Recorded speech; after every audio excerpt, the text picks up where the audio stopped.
Jeffrey Epstein donated over 400,000 to a children's art school in Michigan, and they named a lodge after him.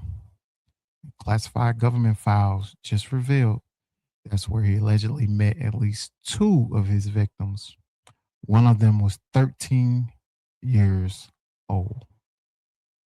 They renamed the lodge in 2009 after his first conviction.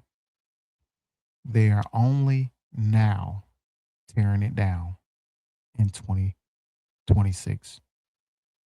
My question is simple. What exactly were they waiting for? And who else knew?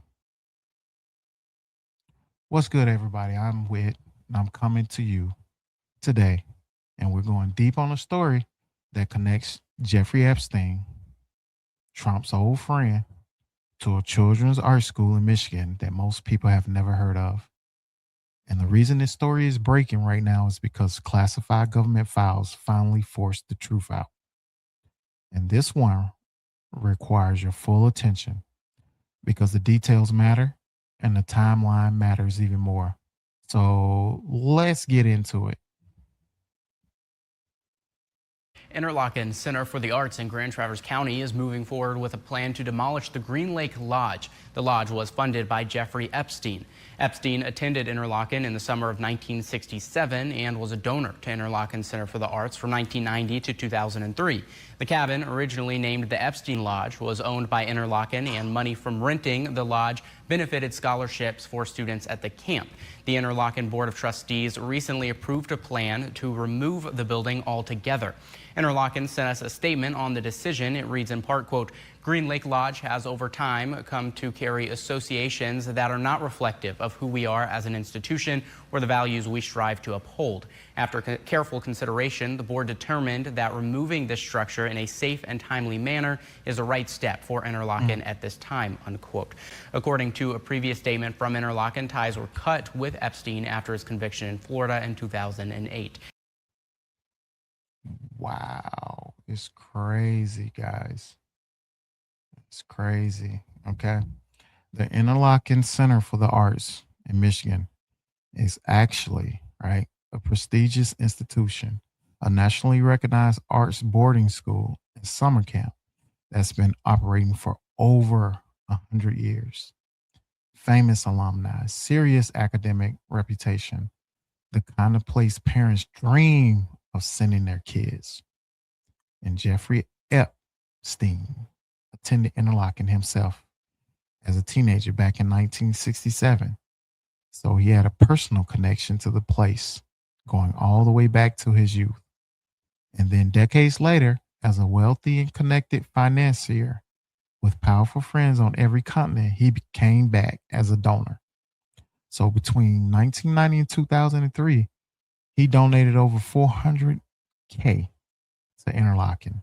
And in return, they named a lodge after him, the Jeffrey Epstein Scholarship Lodge, a 1,500 square foot cedar log cabin sitting right on Green Lake on the campus.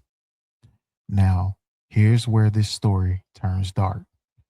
Classified government files released by the federal government in late 2025 revealed that at least two of his accusers say they first met him at Interlochen at the school on the campus in the 1990s while he was actively donating and had a building with his name on it.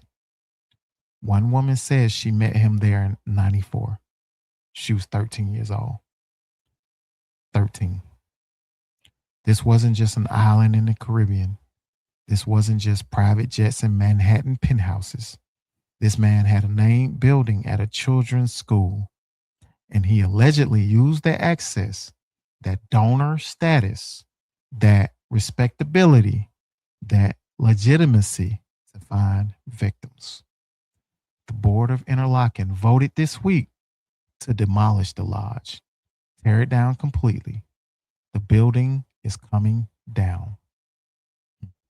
But I got some questions about the timeline that I need to talk about because here's what I need you to understand about when things happened and when they didn't. Because in 2003, Epstein's donations to Interlaken stopped. The lodge still stands, his name still on it. 2008, Epstein cuts a deal with federal prosecutors in Florida, pleads guilty to soliciting prostitution from a minor, goes to jail, barely, gets a sweetheart deal that prosecutors later admitted was inappropriately lenient, 13 months. Work release, allowed to leave 6 days a week. 2009, after that conviction, Interlaken finally removes his name from the lodge. They rename it Green Lake Lodge, but they keep the building. They keep using it. They don't tear it down. They don't even close it. They just change the sign. 2019, Epstein gets arrested again. Federal charges this time, sex trafficking of minors. The full scope of what this man was starts coming out publicly, and he dies in jail. Air quotes. Officially ruled a suicide, and this building still stands at Interlaken. 2025, classified government files finally released. Accusers come forward with specific details about Interlaken, names, dates, descriptions. One of them says she was 13 years old when she met him there. 2026, now they decide to tear it down. So let me ask this out loud because somebody has to. After the 2008 conviction, why didn't the building come down then? After man pleaded guilty to soliciting sex from a minor, why did a children's school keep a building with its name on it for another year before just quietly renaming it? And after 2019, when the full picture of who Epstein was became public knowledge, why did it take classified files dropping in 2025 to finally make this decision? What exactly was Interlaken waiting for? And more importantly, what did they know? And when did they know it? Now, I want to talk about something that goes way beyond one lodge and one school in Michigan because this story is really about a much larger question that still hasn't been answered. Jeffrey Epstein did not operate alone. This is not a story about one man with one island.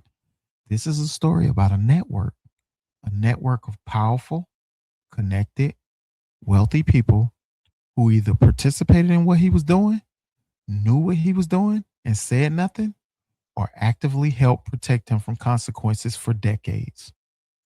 We know some names, but not all of them, because the full Epstein files, the complete client list, the full scope of who was involved and how are still not completely released. They're still being slow walked, still redacted in key places. The current president of US, Donald Trump, was close friends with Jeffrey Epstein for years. And this is documented, photos together, footage together. Trump said in 2002 interview that Epstein was a terrific guy who liked beautiful women on the younger side. And Trump is now back in the White House. And the complete Epstein files are still not out. Now, I'm not making accusations. I cannot back up with evidence. I'm not saying Trump is in those files in a criminal way. I genuinely don't know that. And I'm not going to say that. But I am saying this. If you have nothing to hide, you release the files, all of them, completely, without redactions that have nothing to do with national security. The fact that a building is finally coming down in Michigan is good. It's the right call. It's about 17 years late, but it's the right call. The real question is when does the full truth come down to? So drop it in the comments. Do you believe that the full Epstein files will ever be completely released? And if they're not, what does that tell you about who still has enough power to keep them buried? Because that's the real story here, not the lodge. The lodge is just a building. Buildings come down. The names in those files are what matters. And somebody with a lot of power is making sure we don't see all of them. So drop your thoughts below. I read every comment and I want the real conversation on this one. not the conspiracy theories, the documented facts and what they point to. So if you're not subscribed yet, do that right now. Hit the bell, hype me up, check out the other videos on the channel. We've been covering a lot of ground today, and every single story is worth your time. I'm Wit. Let's keep it moving, man.